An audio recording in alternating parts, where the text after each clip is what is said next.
સરગવાની શીંગુને બાફી લીધી હતી અને તેનો પલ કાઢેલો છે.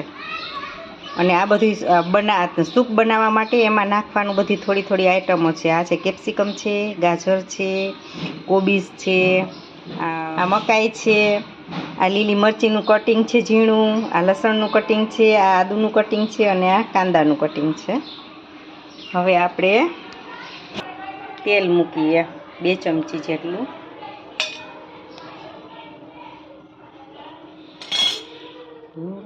તેલમાં થોડી હિંગ નાખી દઈ.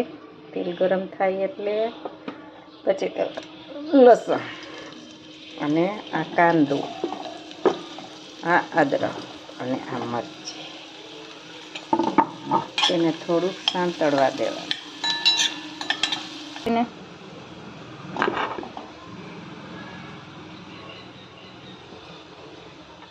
કેપ્સિકમ, ગાજર, કોબીજ અને મકાઈ આ બધું નાખી અને થોડુંક સાંતળવા દેવાનું.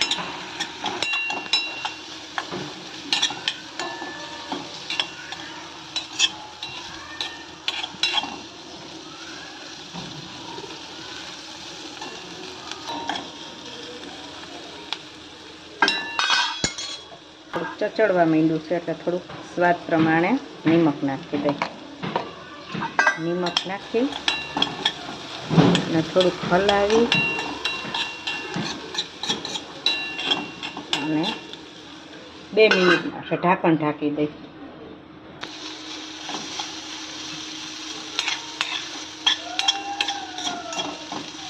હવે મસ્ત સંતળાઈ ગયું છે. તેમાં આપણે ઉમેરી દઈ સરગવાની શીંગુનો પલ.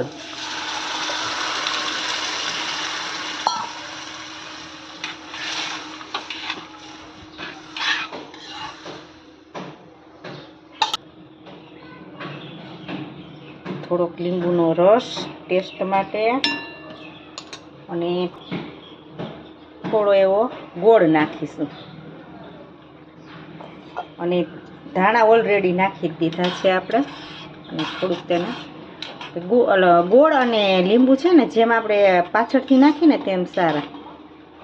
એટલે ગેસ હવે બંધ કરી દઈએ.